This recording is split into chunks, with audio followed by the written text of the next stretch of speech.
النهارده مصر كلها واقفة على رجل. مفيش بيت في البلد ما فيهوش حالة ترقب. قلوب بتدق، دموع بتتحبس، وأصابع بتتهز على الموبايل مستنيين كلمة واحدة: مبروك، أو قدر الله وما شاء فعل. زغاريد بتعلى في شارع، وسكوت تام في شارع تاني. بس هل فعلا الثانوية العامة هي اللي بتحدد المصير، ولا احنا اللي اديناها أكبر من حجمها؟ تعالوا نحكي الحكاية من أولها لحد آخرها، ونشوف الحكاية دي بتودي لحد فين. الثانوية العامة مش مجرد سنين دراسية، دي معركة نفسية قبل ما تكون علمية، وبتبدأ من تالتة إعدادي تقريبا لما الأهالي بيقولوا لأولادهم: استعدوا بقى على اللي جاي، السنين اللي جاية هي مصيركم. أول لما الولد أو البنت بيدخلوا أولى ثانوي بتبدأ الأحلام تتشكل: أنا هدخل طب، أنا عايز هندسة، أنا نفسي أطلع طيار. ومحدش بيقول أنا عايز أكون سعيد. والسنة اللي بعدها الموضوع بيشد أكتر. مجموع سنة أولى ومجموع تانية ملهمش لازمة، بس الضغط النفسي شغال.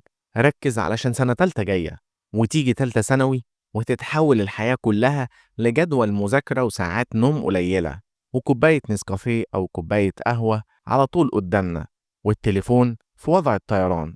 الأهالي نفسهم بيتحولوا، مش بس الطالب تقريبا، وكأن البيت كله بيذاكر، بيصحى معاه وبيحطوا أماله كلها في النتيجة. وتيجي الامتحانات وتحصل درامة كل سنة: امتحان صعب، سؤال ملغوش، تسريب، شكاوي، دموع، ناس تنهار وناس تضحك. وبعد ما الامتحانات تخلص تبدأ مرحلة الانتظار المرعب. تدخل على جروبات الفيسبوك وتشوف شائعات وتسريبات وأرقام متداولة. وفي يوم النتيجة مصر كلها بتصمت. أول لما الموقع بيفتح كل واحد في البيت بيبص على الموبايل. الكلمة اللي هتتقال دلوقتي هتحدد رد فعل البيت كله. لو النتيجة حلوة نسمع زغاريد، ونشوف صور الكنافة والجاتوهات، وكمان صور الشهادات على الفيسبوك: ابني جاب 95%. ولو مش حلوة نقول قدر الله وما شاء فعل. بس هل فعلا المجموع ده هو نهاية المطاف؟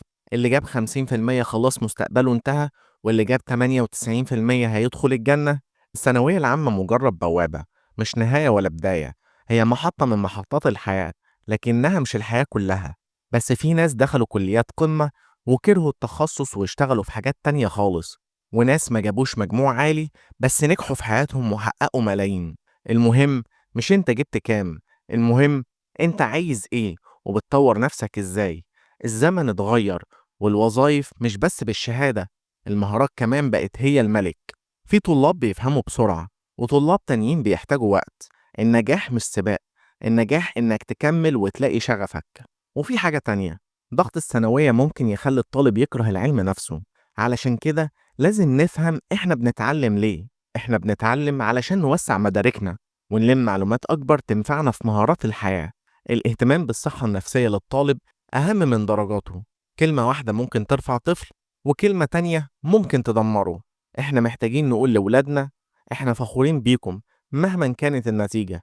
أهم حاجة إنكم حاولتوا وتعبتوا. فيديو النهاردة مش بس عن النتيجة، ده عن قيمة الإنسان نفسه بعيدا عن الأرقام. فكر في نفسك كإنسان مش كمجموع، وافتكر دايما إن في ناس نجحوا بعد فشلهم، وفي ناس تانية كانت البداية من لحظة سقوطهم. اتعلم واسعى واحلم، بس ما تربطش حلمك بورقة فيها نسبة مئوية.